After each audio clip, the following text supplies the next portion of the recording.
رمضان کی راتوں میں قیام، رمضان کی راتوں میں قیام میں امام صاحب نے کتنا قرآن پڑھا، کون سا پارہ پڑھا، اس پارے میں اللہ رب العزت نے کیا فرمایا، اس سے ہمیں اتنی غرض نہیں ہوتی جتنی ہماری توجہ کا مرکز 8 رکعت اور 20 رکعت ہوتی ہے اور اس کی بحثیں ہوتی ہیں۔ اللہ، یہ جو رات کا قیام ہے یہ بڑا افضل قیام ہے۔ اللہ کے نبی صلی اللہ علیہ وسلم کی حدیث آپ نے فرمایا من قام رمضان ایمانا و احتسابا، جس نے رمضان کی راتوں میں قیام کیا ایمانا، ایمان کے ساتھ، و احتسابا، ثواب کی نیت سے، غفر له ما تقدم من ذنبه، اللہ تعالیٰ اس کے پچھلے تمام گناہوں کو معاف کر دے۔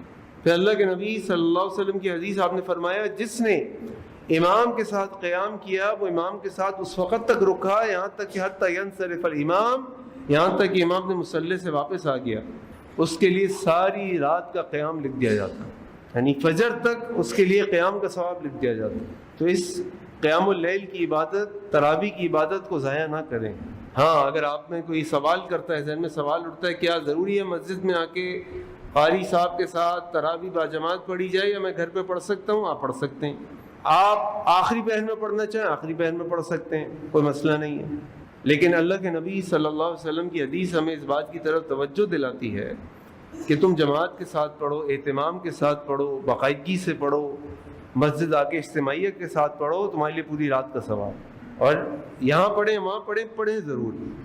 اس بحث مباحثے میں ٹائم مت ضائع کریں کہ 8 پڑھنی ہے کہ 20 پڑھنی ہے۔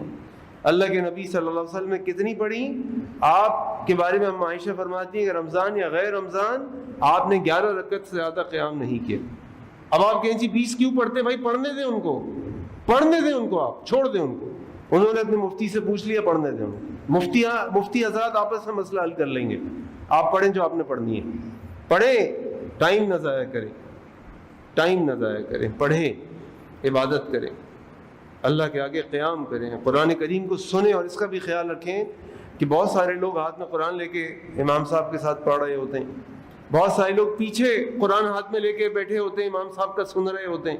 بھائی امام صاحب جب یہ آئے ہیں تو ایک پیچھے سامنے ساتھ لے کر آئے ہیں، ان کی ذمہ داری اور ڈیوٹی ہے کہ وہ ان کا قرآن سنیں گے، اگر کوئی کمی یا غلطی ہو جائے گی، بھول ہو جائے گی، تصحیح کر دیں گے، یاد دلا دیں گے، یہ آپ کا کام نہیں، آپ کا کام ہے سننا، آج صرف سنیں۔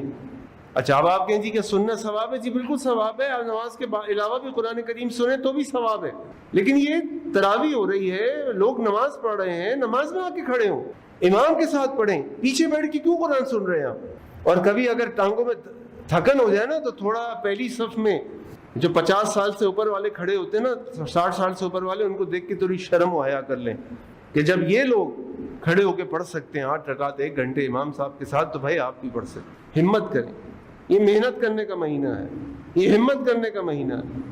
یہ رمضان کا مہینہ جو ہے نا، یہ روزہ رکھنے کا مہینہ ہے، اس میں انسان فجر سے لے کر مغرب تک بھوکا اور پیاسا رہتا ہے۔ اس کا مطلب یہ نہیں ہے کہ جب مغرب ہو جائے گی تو اب آپ کھانے پہ ایسے ٹوٹ پڑیں کہ آپ اس 12 گھنٹے کی کسر نکال لیں، اس کا مطلب یہ نہیں ہے۔ اور جب یہ کسر نکالنے کی کوشش کی جاتی ہے تو پھر تراویح نہیں پڑھی جاتی، پھر قیام کرنا مشکل ہو جاتا ہے۔ بھائی تھوڑا سا کھائیں۔ ایک مسلمان کا تو رمضان کا مہینہ اصولی طور پہ ایسا گزرنا چاہیے کہ اس کا وزن کم ہو، اصولی طور پہ۔ میں شرعی اعتبار سے آپ سے نہیں کہہ رہا کہ کم ہو یا زیادہ ہو، اس میں فضیلت کس میں، اس کی طرح بات نہیں ہو رہی۔ بات یہ ہو رہی ہے کہ اگر آپ واقعی رمضان گزار رہے ہیں تو آپ کا مہینہ ایسا ہونا چاہیے کہ آپ کا وزن کم ہو جائے اور آپ دوسروں کو کھلانے والے بنیں۔ لیکن اللہ تعالیٰ رحم فرما دے، ہم اس مہینے میں جتنی بد خوراکی کرتے ہیں، جس طریقے کے کھانے کھاتے ہیں اور جس طریقے کی افطاریاں کرتے ہیں، اس کے بعد باقی 1 گھنٹے کھڑے ہو کے تراویح پڑھنا بڑی محنت کا کام ہے۔ لیکن اگر ہلکا پیٹ ہوگا، اچھا متوازن غذا کھائیں گے، ہلکی غذا کھائیں گے، تو انشاءاللہ بہت آرام سے آپ 1 یا 1.5 گھنٹے کی تراویح بھی پڑھ لیں گے۔ وآخر دعوانا الحمدللہ رب العالمین۔